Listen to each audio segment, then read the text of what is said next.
Hey, and welcome to a new video. Today I will show you how to create a gradient in Figma. And to create a gradient, you can always use this fill element. And this will work, for example, a rectangle that I created here, but will also work for any text that you might have. And if you click on the color here, there are a couple of customization options. So as you can see here, we filled it with a solid color first, but now we want to change the mode to gradient. And once you do that, two things are happening.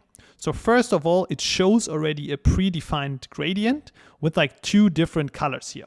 So in our case, from black to this grayish that we have on the bottom. If we want to change this, for example, could be red. And on the bottom, it could be a blue that we want to have here. So now this is what our gradient looks like.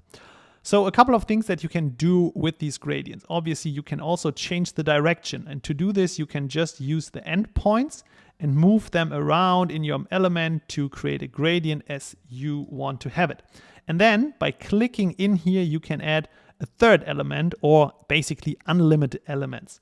So in our case, for example, if we want to have green in the middle, we can for sure do that. And now you see all the different stops in your gradient. So the gradient that I just showed you was a linear gradient. So from one side to the other side. But you can also change to radial. So radial means the same, just rounded. But you can also use angular or a diamond type of gradient. And yeah, that's basically how you can create a gradient in Figma very, very easily. If you have any questions around this, please let me know in the comments. Otherwise, see you in the next video and bye-bye.